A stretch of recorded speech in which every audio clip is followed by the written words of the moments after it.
시청자 여러분 안녕하십니까? VOA 뉴스투데이 시작합니다.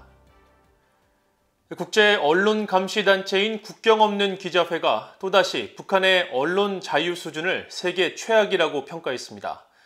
국경 없는 기자회는 특히 신종 코로나 바이러스 여파로 북한 정권의 완전 통제와 투명성 부족이 더 잘 드러나고 있다고 지적했습니다. 오택성 기자가 보도합니다. 세계 지도 위에 각 나라들이 형형 색깔별로 칠해져 있습니다. 국제 언론 감시 단체인 국경 없는 기자회가 각국의 언론 자유 수준을 평가하면서 언론 자유가 없는 나라일수록 진한 색으로 표시한 건데 북한은 아예 검은색으로 칠해져 있습니다. 국경 없는 기자회는 20일 발표한 연례 2021 세계 언론 자유 지수에서 북한이 전체 평가 대상 180개국 가운데 179위를 차지했다고 밝혔습니다. At the very bottom, we have Turkmenistan, we have North Korea, and Eritrea. They are really the worst offenders when it comes to press freedom. Maybe people don't know where to find information or information is being withheld from them. 이날 보고서는 북한의 순위를 공개하며 완전한 정보 통제 국가라고 설명했는데 특히 최근 이어지고 있는 신종 코로나 바이러스 팬데믹 상황에서 이런 통제 상황이 잘 드러나고 있다고 지적했습니다. 북한 정권이 감염 확진 사례가 단 한 건도 없다고 주장하면서 국제사회에는 도움을 호소하는 상황이 북한의 투명성 결여를 잘 보여준다는 겁니다. 보고서는 또 김정은 위원장이 집권한 2012년부터 북한 정권은 계속해서 주민들을 무지한 상태로 만들고 있다며 북한에는 스마트폰을 비롯해 휴대전화가 널리 사용되고 있지만 인터넷이 아닌 내부망, 즉 인트라넷을 사용하도록 해 정권이 완벽한 통제를 유지할 수 있도록 한다고 덧붙였습니다. 또 북한에선 조선중앙통신만이 유일한 공식 뉴스 소스라며 북한 주민들이 외부 매체를 접하려고 시도하면 강제 수용소로 보내진다고 보고서는 지적했습니다.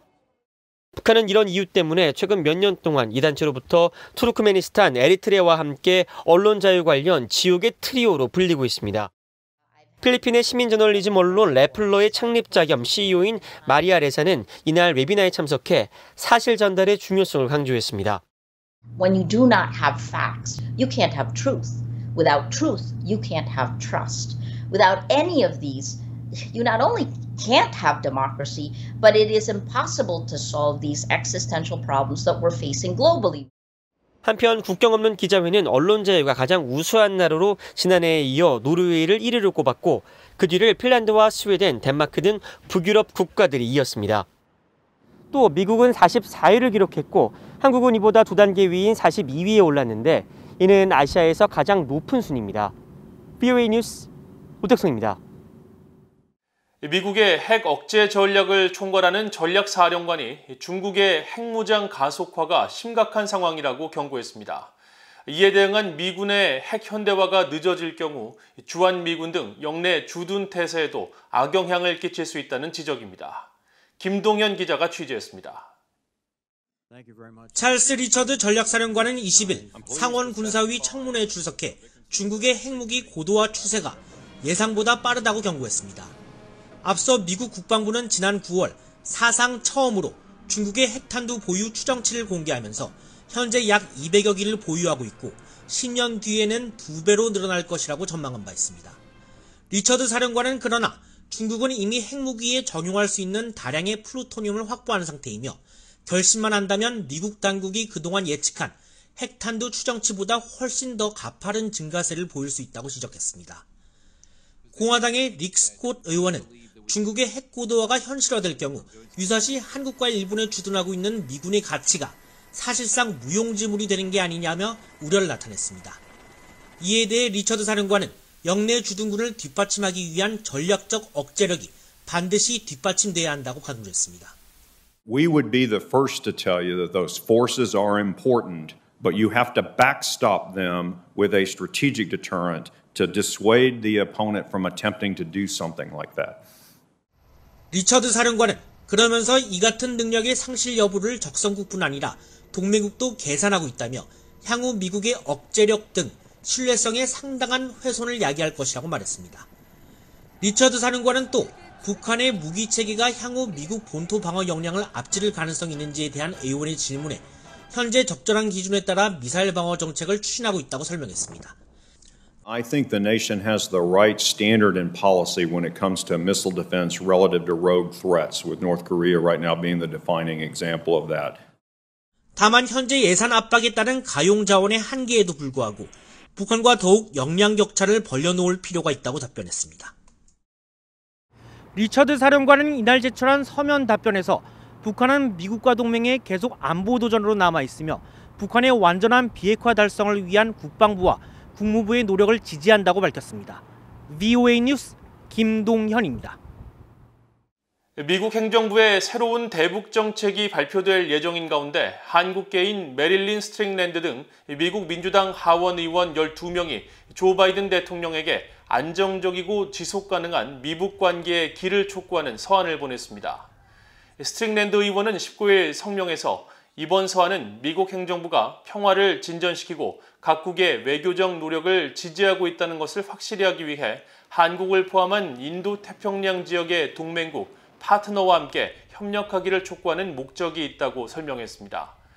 서한은 토니 블링컨 국무장관과 로이드 오스틴 국방장관에게도 함께 전달됐으며 의원들은 바이든 행정부의 대북 정책 검토가 의미 있는 미북 관계 진전과 핵 위험성을 줄일 수 있는 평화적 해결을 정책 우선순위에 두는 기회가 되길 바란다고 말했습니다. 의원들은 이어 이산가족 상봉 촉진을 촉구하는 한편 인적 교류 활성화, 인도적 활동에 대한 제재 면제 확대도 필요하다면서 그러나 이런 노력이 북한 정권의 탄도미사일 발사 등에 따른 유엔 안보리 결의안 노력을 약화시켜서는 안 된다고 밝혔습니다.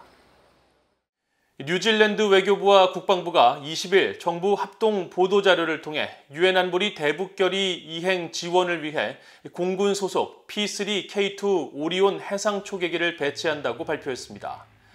이 초계기는 석유와 석탄을 비롯한 대북 제재 적용 대상의 불법적인 선박간 환적 등 북한 정권의 제재 회피 시도를 탐지하고 저지하는 임무를 수행할 예정입니다. 나나이아 마우타 뉴질랜드 외무장관은 이날 보도자료에서 뉴질랜드의 오리온 초계기 배치는 유엔 안보리 결의의 완전한 이행을 달성하기 위한 국제사회의 집단 노력에 기여한다면서 목표는 완전하고 검증 가능하며 돌이킬 수 없는 북한의 비핵화 달성이라고 말했습니다. 뉴질랜드의 이번 초계기 파견은 지난 2018년 9월 이후 네 번째입니다. 미국과 캐나다, 호주, 뉴질랜드, 일본, 영국, 프랑스 등 7개국은 현재 2017년 유엔 안보리가 채택한 대북 결의에 따라 북한 선박의 불법 환적 등에 대한 해상 감시 활동을 벌이고 있습니다. 북한이 지난달 중국에서 수입한 품목은 모두 농업과 공업용 필수 물자로 파악됐습니다.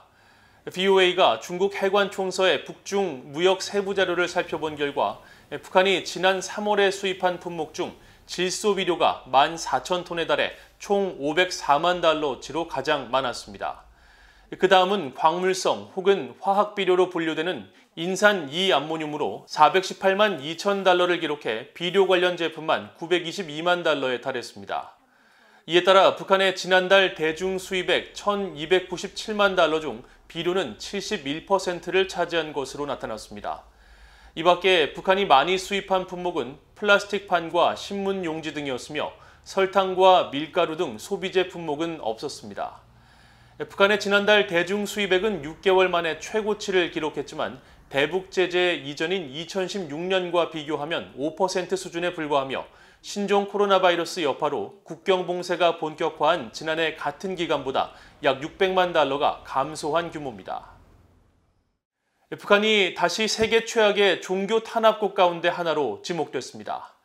로마 카톨릭 교황청 산하 재단인 고통받는 교회 돕기는 20일 발표한 2021 국제 종교자유 보고서에서 지난 2018년 8월부터 2020년 11월까지 전 세계 196개 나라의 종교 실태를 조사한 결과 북한 내 종교 박해와 증오 범죄, 폭력 상황이 더 악화됐다고 밝혔습니다. 그러면서 북한을 시리아와 수단, 예멘 등과 함께 최악의 종교 박해국 26개 나라에 포함시켰습니다.